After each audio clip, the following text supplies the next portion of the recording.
semuanya, selamat datang di episode terbaru podcast kita kali ini.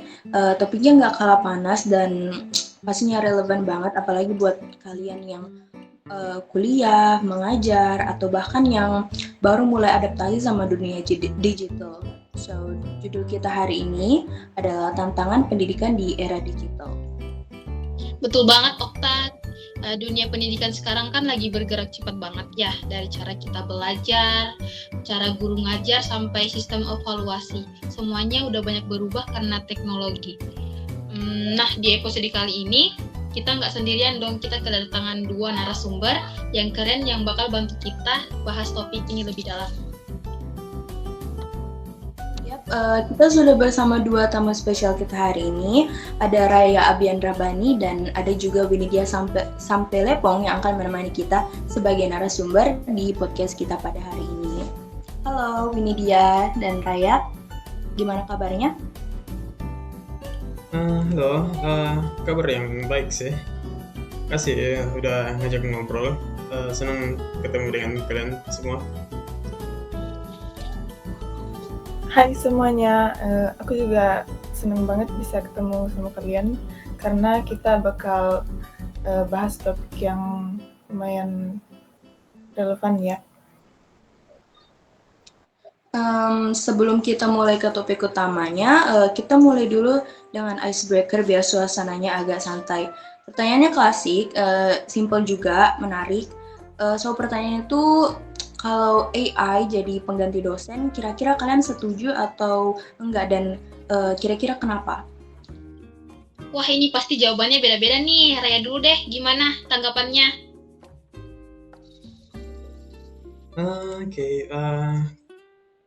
Gimana ya? Kalau bagi saya, jujur sih setuju, tapi nggak sepenuhnya tentunya. Kalau dengan perspektif saya tuh, kalau dengan AI membantu dosen, kayak misal membantu koreksi tugas atau kasih feedback yang cepat begitu kan bagus bagi dosen, lebih efisien. Tapi kalau dibilang AI yang menggantikan dosen itu sepenuhnya, ya memang nggak setuju sepenuhnya. Karena kayak hilangkan rasa kemanusiaannya, masa diganti dengan mesin. Oke, kalau aku sih malah nggak setuju ya. Soalnya menurutku pendidikan itu bukan cuma soal transfer ilmu, tapi juga soal nilai empati dan pembentukan karakter itu sih, yang itu mungkin belum bisa digantikan oleh AI. Wah, jawabannya masing-masing punya jawaban yang menarik ya. Jadi benar nih, teknologi boleh canggih, tapi tetap aja kita sebagai manusia juga punya peran penting. Oke deh, kita langsung ke topik utamanya. Saya kembalikan ke Insa Fitri.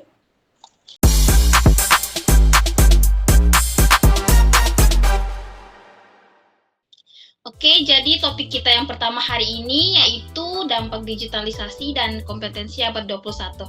Jadi gini teman-teman, di era digitalisasi ini, dunia pendidikan udah berubah banget. Kalau dulu belajar itu identik dengan duduk di kelas, dengerin guru yang ngomong di depan papan tulis. Sekarang kita bisa belajar dari mana aja, kapan aja, lewat perangkat digital. Betul banget. Sekarang tuh dengan istilahnya personalized learning, setiap orang kan itu bisa belajar dengan sesuai kecepatannya dengan gaya mereka sendiri. Ya, misal lewat platform seperti Google Classroom. Ya seperti kemarin kita tuh atau tadi Padlet, atau bahkan lewat TikTok edukasi begitu. Dari yang penting kita berbagai jenis website atau berbagai aplikasi yang kita personalis sendiri. Aku jadi keinget sih, dulu waktu pandemi itu kita dipaksa untuk go digital mendadak. Sebenarnya tuh ada yang enjoy karena lebih fleksibel, tapi ada juga yang bingung karena nggak terbiasa dengan digital, dan ada juga yang terkendala internet. Iya, pandemi tuh kayak akselerator besar buat pendidikan digital. Ibaratnya tuh kayak mempercepat dunia pendidikan digital gitu. Di mana sekolah dan kampus yang tadinya belum siap akhirnya belajar dengan cepat untuk menerima harus belajar daring begitu. Ngomongin soal adaptasi nih, kita pasti sering dengar dengan istilah kompetensi abad 21 ya, yang katanya harus dikuasai semua pelajar dan mahasiswa. Gimana? Iya, kompetensi abad 21 itu biasanya dirangkum dalam istilah 4C, itu critical thinking, creativity, collaboration, and communication. Tambah satu yang kalau di era sekarang itu wajib sekali bagi anak-anak muda tuh, itu literasi digital. Wah, 4C plus digital literasi. Bisa dijelasin dikit, Raya, kenapa 5 hal itu penting banget di era sekarang? Oke. Gimana ya? Karena dunia kerja tuh dan dunia pendidikan tuh udah nggak fokus pada dari knowledge kita kan, dari otak kita, tapi juga dengan dalam skill.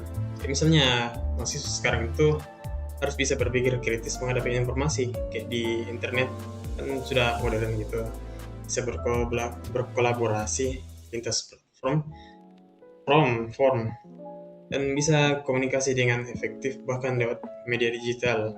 Jadi kan kita harus berbaur dengan zaman-zaman sekarang kan. Oke, aku tambahin dikit ya. Kemampuan literasi digital itu bukan cuma bisa dipakai teknologi ya, tapi juga tahu cara aman dan etis menggunakannya. Banyak mahasiswa yang jago pakai teknologi lewat gadget, tetapi belum tentu paham privasi atau cara menghindari plagiarisme digital. Nah, itu menarik banget teman-teman. Kita bukan cuma soal latihan bisa buka aplikasi, tetapi juga bijak dalam memanfaatkannya, terutama memanfaatkan masa daerah digital sekarang. Kalau ngomongin implementasinya, sekarang udah banyak banget contoh nyata, ada pembelajaran berbasis project atau project-based learning, gamifikasi, bahkan kelas interaktif berbasis metaverse.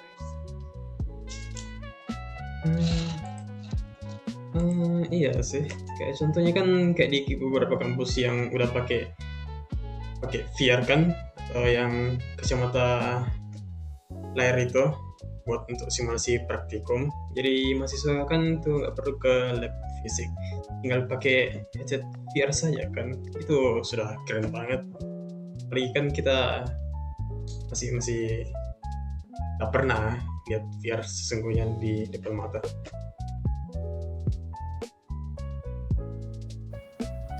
Iya, tapi tetap semua teknologi itu harus punya tujuan pedagogis ya, kayak perilaku, bagaimana berperilaku untuk menggunakannya. Jangan cuma karena tren, tapi harus benar-benar mendukung proses belajar. Wah, setuju banget. Intinya era digital ini membawa peluang besar, tapi juga menuntut kompetensi baru. Oke, lanjut. Iin Safitri.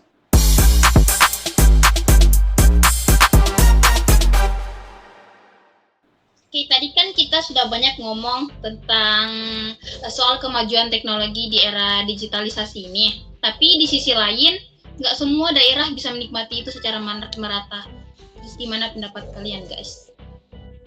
Benar banget, di Indonesia masih banyak daerah 3T, yaitu terdepan, terluar, tertinggal, yang bahkan sinyal aja susah. Kira-kira gimana tuh? Setuju sih. Saya kan itu pernah ikut program pelatihan guru PPL di daerah Sulawesi di bagian timur, dan memang banyak sekolah di sana yang kesulitan akses internet. Ya bagaimana lagi kalau bukan karena pemerintah. Jadi kan mereka pakai model hybrid low tech. Susah. Hybrid low tech. Bisa jelasin dikit nggak Raya tentang hybrid low tech supaya audiens kita dan teman-teman semuanya bisa tahu itu apa hybrid low tech? Ya, lupa jelaskan. Jadi maksudnya itu kayak pembelajaran yang menggabungkan metode digital dan tradisional, campurkan tapi dengan alat yang seadanya saja. Jadi kan kayak sekolah pedalaman kan cuma bisa pakai apa yang ada kan. Kayak misalnya kombinasi menurut cetak dengan tatap muka terbatas atau pembelajaran lewat radio pendidikan dan pakai WhatsApp group. Jadi kan mereka pakai apa yang seadanya saja. Jadi agak susah dengan mereka yang kekurangan alat gitu. Bener banget, bahkan ada sekolah yang pakai TV edukasi dari Kemdikbud untuk mengajar anak-anak yang keterbatasan memiliki HP atau laptop. Jadi guru-gurunya itu menyesuaikan materi agar tetap bisa diterima oleh siswa. Wah, berarti sekarang keren banget ya kreativitas para pendidik di daerah. Aku jadi penasaran nih. Menurut kalian berdua deh, Winnie dan Raya, model pelajaran bagaimana sih yang paling efektif untuk kondisi kayak gini? Oke. Kalau menurut saya sih pakai WhatsApp tuh paling realistis. Cuma ngechatan begitu, tapi sebar-sebar materi kan. Karena hampir semua orang tuh punya HP. Ya di era zaman sekarang kan wajib pakai HP, punya HP. Walaupun sinyal kadang naik, kadang turun. Jadi ya guru itu kirim materi, tugas atau bahkan voice note tuh. Jadi kalau misal sinyal naik, berarti kita cepat dapat. Kalau sinyal turun, berarti ya kita ketinggalan. Ya, jadi tergantung sinyal ya. Iya, kalau aku sih lebih suka kombinasi antara modul cetak dan tatap muka berkala ya. Soalnya menurut aku itu lebih dimengerti karena siswa tetap punya bahan belajar fisik dan juga punya sesi untuk diskusi bareng guru gitu.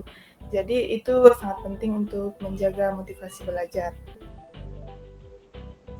Wah, dua-duanya masuk akal banget. Intinya teknologi nggak selalu harus canggih, tapi yang penting bisa menjangkau dan bermanfaat bagi semuanya. Ya betul, setuju sih. Ya, tapi kan jangan sampai istilah dengan digital transformation malah bikin jurang antara yang punya akses dan yang tidak. Jadi kan nggak seimbang begitu. Ada yang ketinggalan zaman, ada yang sudah masuk zaman modern yang digital semua kan. Nah, betul banget Raya, kalau pendidikan digital itu harus inklusif ya, bukan sekedar cuma buat yang mampu aja, tetapi juga untuk yang nggak mampu. Keren banget pembahasan kita di segmen kedua ini. Jadi meskipun era digital ini membawa kemajuan, tantangan akses dan kesenjangan tetap jadi PR yang besar yang harus diselesaikan. Oke, kita lanjut ke segmen ketiga.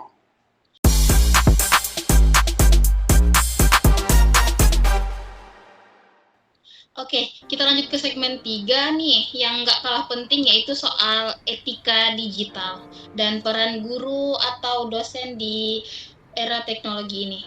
Oke, saya lanjutkan Okta. Yap, karena makin canggih teknologinya, makin besar juga tanggung jawabnya bagi pengguna.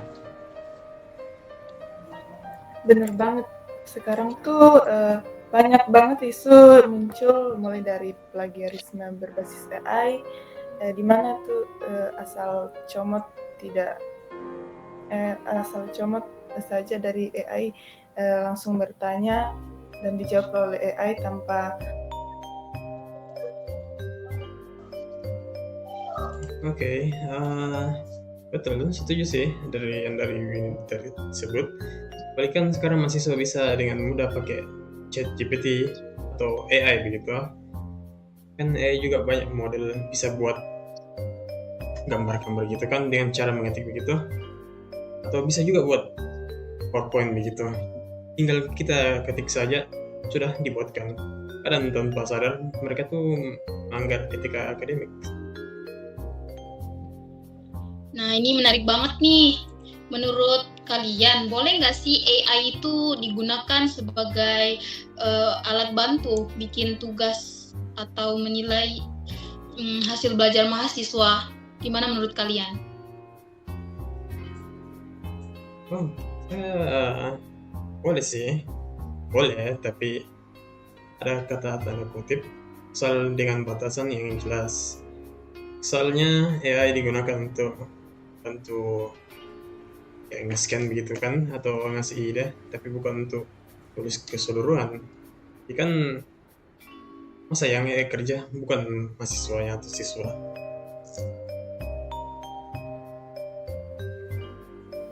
Iya, kalau menurut aku AI dipakai untuk penilaian otomatis itu ada dua sisi positif dan negatifnya.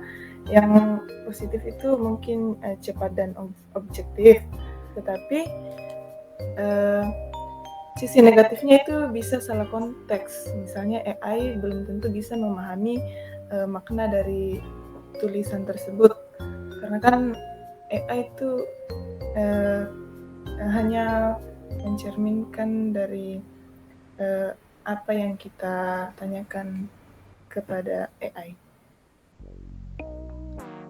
Berarti kayak tugas esai gitu ya, nggak bisa cuma dilihat dari struktur, tapi juga isi dan niat dari penulisnya. Ya itu, makanya kan penting banget untuk guru dan dosen yang berperan sebagai fasilitator dan pembimbing etika digital. Mereka kan bukan cuma ngasih nilai, tapi juga mengajarkan cara menggunakan teknologi dan tanggung jawab gitu. Setuju banget, karena sekarang guru bukan lagi sebagai sumber informasi utama, karena semua orang bisa mencari apapun itu di internet, AI, tapi mereka jadi pembimbing moral, penuntun arah, dan panutan berteknologi.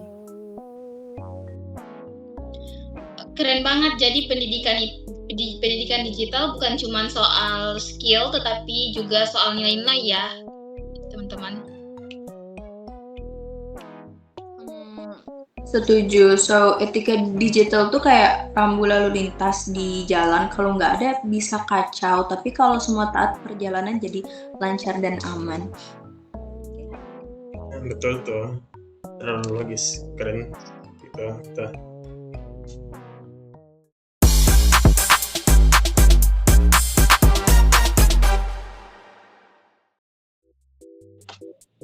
Oke, sekarang kita masuk ke segmen 4 ya. Segmen keempat ini menurutku penting banget buat dibahas soal inovasi dan kreativitas guru di era digital. Betul banget. Kadang kita lupa kalau bukan cuma siswa yang harus beradaptasi, tapi guru-guru dan dosen juga harus bisa beradaptasi sama era digital sekarang.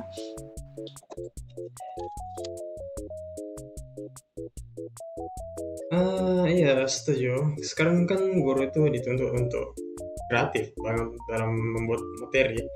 Bahkan ya memang siswa tuh nggak bosan. Nggak cukup cuma kayak ceramah begitu, tapi harus juga bikin pelajaran jadi interaktif. Jadi membuat itu siswa-siswa atau mahasiswa kan lebih entertain begitu, lebih semangat. Benar-benar, misalnya pembelajaran dengan gamifikasi, di mana materinya itu dibuat seperti games, jadi itu akan membuat seru belajar dan siswa dapat poin tiap mengerjakan tugas berupa games tersebut. Ada juga guru yang menggunakan platform video interaktif kayak Edpuzzle atau Canva Education itu untuk bikin materi lebih seru sih. Wah iya, bahkan banyak guru sekarang yang jadi TikToker, konten kreator. Mereka bikin video singkat tapi informatif banget. Jadi kayak ini tuh membuat siswanya kayak terinfluence dengan era digital sekarang. Biar lebih cermat lagi dalam menggunakannya. Nah, itu sih yang paling bagus kalau untuk di era sekarang kan. Karena siswa kan itu bisa relate dengan materi, dengan apa yang mereka sukai. Kayak bercampur kan. Pasti kan kayak kita nonton TikTok atau video YouTube kan itu biasa kadang entertain. Jadi kalau misal guru kan juga begitu caranya, pasti kan juga siswa akan tertarik gitu. Tapi di sisi lain itu juga jadi tantangan ya, guru harus terus belajar teknologi biar nggak ketinggalan gitu. Biar pembelajaran tuh lebih asik lah. Betul, makanya menurutku itu lembaga pendidikan mungkin harus mendukung guru ya lewat pelatihan digital, workshop atau komunitas belajar daring gitu. Bagaimana membuat pelajarannya lebih seru. Benar banget, kalau guru-gurunya semangat pasti murid-muridnya juga lebih termotivasi ya dan mudah mengikuti. Iya, intinya kan di era digital sekarang tuh guru tuh harus jadi pembelajar seumur hidup. Bukan kayak cuma belajar tapi terus memang belajar. Mereka tuh harus beradaptasi dengan era-era yang akan datang. Nah, bener banget tuh. Jadi inovasi guru itu kunci utama biar pendidikan digital nggak cuma canggih tapi juga lebih bermakna.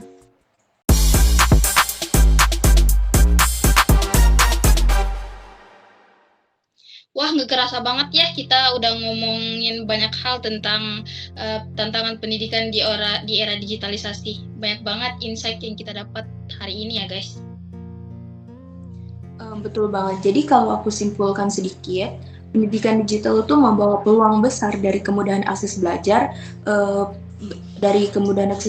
kayak fleksibilitas waktu sampai inovasi teknologi. Tapi di sisi lain juga ada tantangan besar kayak kesenjangan akses, kesiapan SDM, dan etika penggunaan teknologi. Nah, sebelum kita tutup nih, kita minta dulu nih dari narasumber kita, Raya dan Winidia. Oke. Kalau dari saya sih punya rekomendasi, saran kayak gimana ya? Kayak gunakan learning management system kayak seperti Google Classroom atau seperti yang kemarin tuh Padlet biar lebih interaktif pada siswa atau mahasiswa kan. Yang kedua tuh terapkan ke project based learning biar mahasiswa kan kayak nggak cuma belajar teori-teori gitu tapi juga praktek. Dan kalau yang terakhir bagi saya pelatihan digital, literasi digital secara rutin supaya semua aktivitas kampus bisa terupdate dengan teknologi baru akan datang ke atas.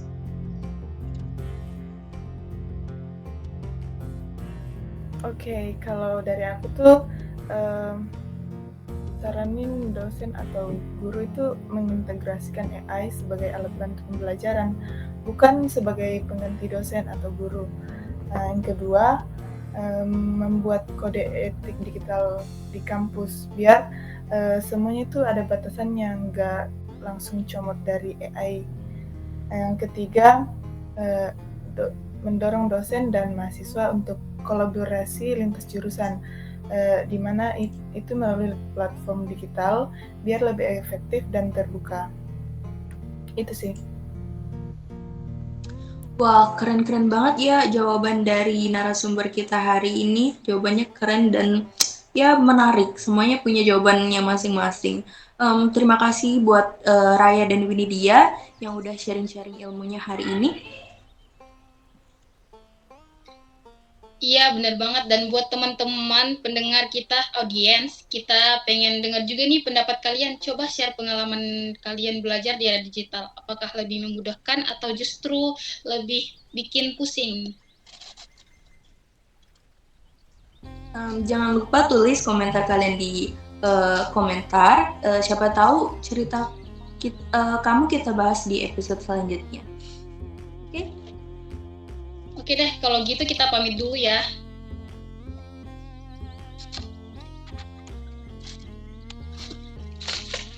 Saya In Safitri. Dan saya Oktaviani Eka Sapitri. Saya Raya Bian Rabbani. Dan saya Winidia Sampelepong. Sampai jumpa di episode berikutnya. Tetap semangat belajar dan jadi pengguna teknologi yang bijak. Bye-bye. Bye-bye.